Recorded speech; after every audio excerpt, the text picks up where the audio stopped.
Electric cars. How much consumer joy there is in that word right now. Every American and any car enthusiast in the world would probably like to get one as a gift, or at least take a test drive. Elon Musk's company, Tesla, has ushered in a new green era. Has progress reached its peak, or did electric cars already exist?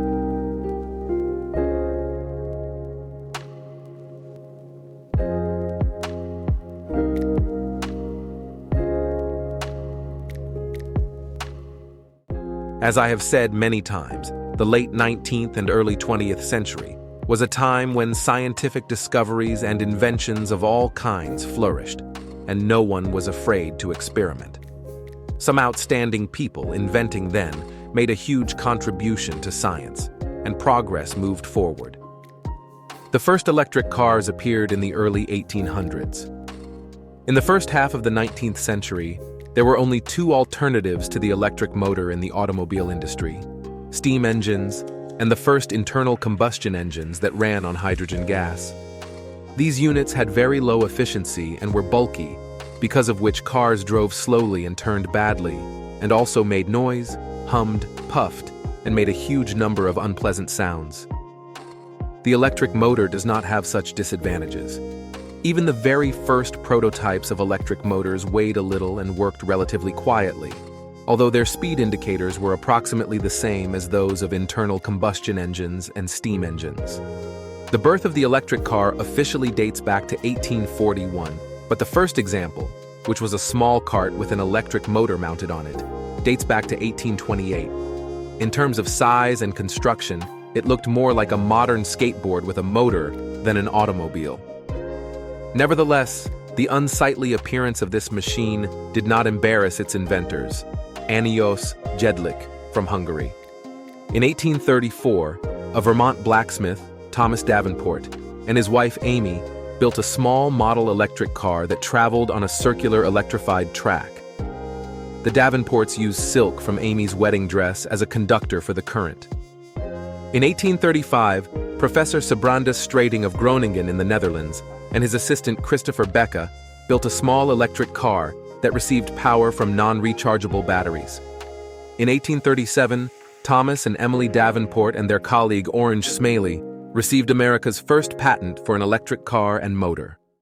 In 1837, Robert Davidson, a chemist from Aberdeen, Scotland, made a model of an electric locomotive. His 1842 Galvani model was a four-wheeled machine powered by zinc acid batteries. It was tested on the Edinburgh-Glasgow line in September 1842. Galvani could move 6 tons over a distance of 1.5 miles at a speed of 4 miles per hour. It weighed 6 tons and was 16 feet or 4.8 meters long. He approached the directors of the Edinburgh and Glasgow Railway for support for an electromagnetic railroad locomotive. Davidson sought to show the new railroad company that electric locomotives were a practical option. The locomotive was reportedly destroyed while being stored in an engine room in Perth, Scotland. In 1859, French physicist Gaston Plante invented the lead-acid battery, which made the practical creation of an electric car possible. In 1881, French scientist Camille Alphonse Faure significantly improved the design of lead-acid batteries, significantly increasing their capacity. This led to the commercial production of lead-acid batteries. Paris engineer and carriage manufacturer Charles Jonteau, with the help of Camille Faure, built an electric automobile, an electric motor of Gramme design with a battery manufactured by Fullman. In 1884, English inventor Thomas Parker built the first practically produced electric automobile. It utilized Parker's high-capacity rechargeable batteries. In 1888, the first electric car in Germany was built by Andreas Flocken. In the same year, the Elwell Parker Company and its competitors formed the Electric Construction Corporation in England, which obtained a monopoly on the production of electric cars for the next 10 years. In 1895, James Frank Duryea's electric car won the first Chicago Times-Herald auto race in the United States in Chicago. In 1897, a fleet of electric cabs was established in London by Walter Charles Bursey. They were named Hummingbird Calibri, because of the slight buzzing sound they made. A fleet of electric double cabs was also established in New York by Samuel's Electric Carriage and Wagon Company. 1898, Dr. Ferdinand Porsche, at the age of 23, built his first car, the Lohner electric chaise. It was the world's first front-wheel drive car, and it was also powered only by electricity. The electric motors built into the wheels had a power of 2.5 to 3.5 horsepower, and in the peak could produce up to 7. Ferdinand Porsche was responsible for the engineering part of the work. The bodywork was done by the atelier of Jacob Lohner. In 1900, 38% of automobiles in the United States, or 33,142 units, were powered by electric motors, 40% steam engines, and only 22% were gasoline-powered. The electric car became the fastest automobile of the 19th century. April 29, 1899 was set the absolute speed record among all sports cars, not only electric, ever created by man, of course, at the time of 1899. And the owner of the record became Belgian Camille Janotzi. The racing inventor has significantly modernized his electric car.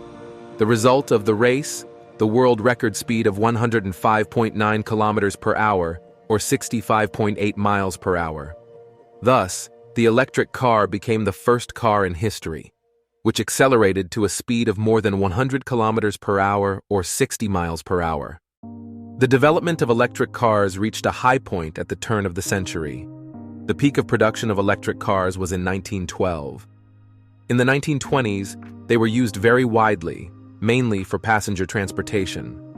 At the time, electric cars had a lot of advantages over gasoline cars. In cost, operation, lack of vibration, noise, and odor. Also, you have to consider that shifting gears in the early gasoline cars was quite difficult, whereas their electric counterparts didn't have to. And in general, electric cars did not require much manual labor to start them, which of course was their undoubted advantage. Good roads at that time were only in cities, which predetermined rather low mobility of the population, which fully corresponded to the capabilities of electric cars. So why did it happen that electric cars abruptly took the lead over gasoline cars?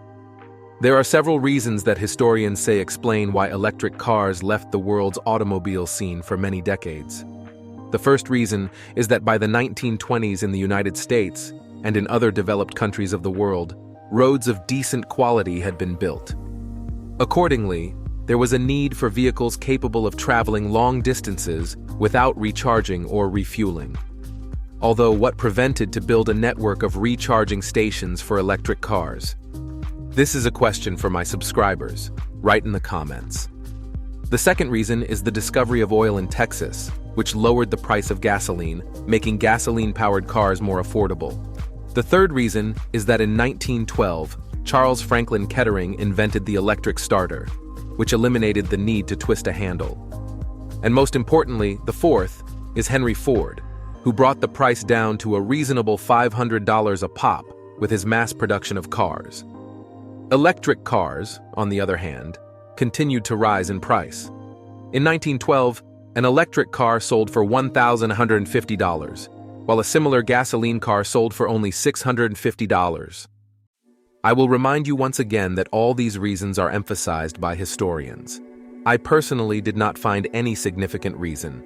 It was just the way it was necessary for certain persons. Connoisseurs of automobile history know that two outstanding inventors of the last century, Henry Ford and Thomas Edison, were great friends. In the last years of their lives, the old men not only vacationed together, but also lived next door to each other. In 1896, Ford worked in Edison's company. When a little later Henry was introduced to his boss, Edison blessed the future automobile king to create a company to produce gasoline cars. But few people know that the two geniuses hatched common plans to produce an affordable, mass-produced electric car. "Electricity is something amazing," said Ford. "An electric car has almost no mechanical linkages that are subject to wear and tear, requiring lubrication and constant repair.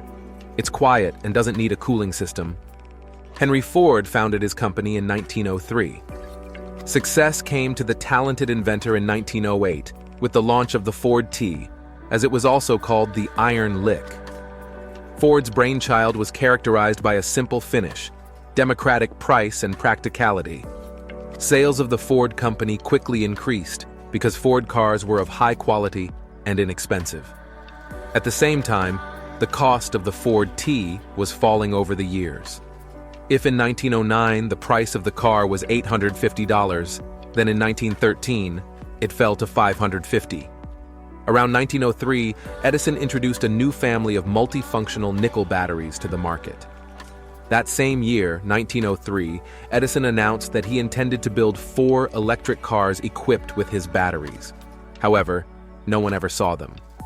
On January 14, 1914, in an interview, Henry Ford stated, "I hope that within a year we shall be able to begin mass assembly of the electric car. As you know, it is not in my nature to discuss events that have not yet occurred, but in this case, I would like to give some details of this project." Mass and affordable electric cars are something that we, together with Mr. Edison, have been working on for several years now. I am convinced that the future lies in electric cars. The time will come when battery-powered cars will conquer the big cities, Ford said in an interview.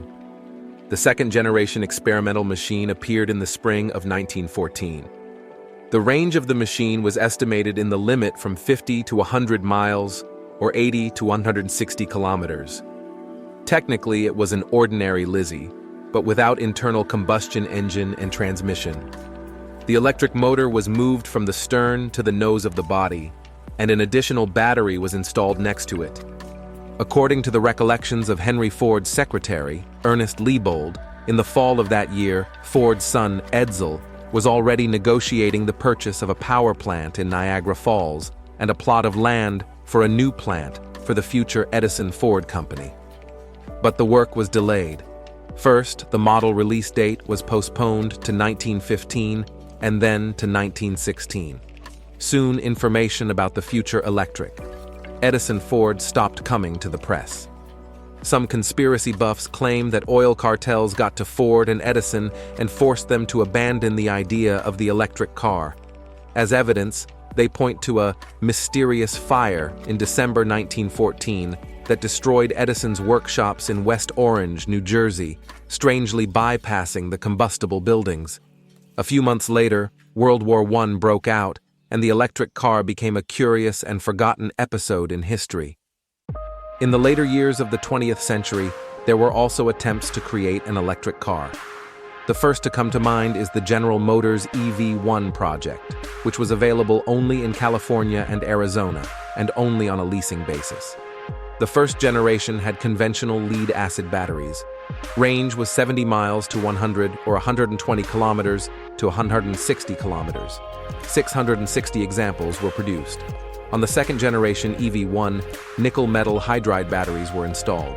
The range doubled to 140 miles or 225 kilometers. 457 examples were produced.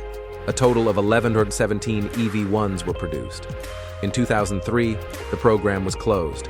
The electric cars were seized from users and destroyed. 2 examples remain in museums.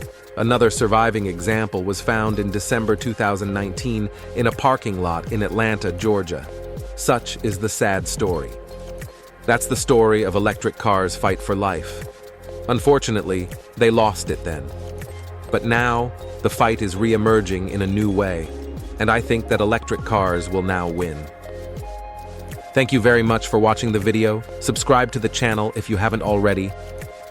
There's a lot more to come. Give us your likes and a comment, and see you soon.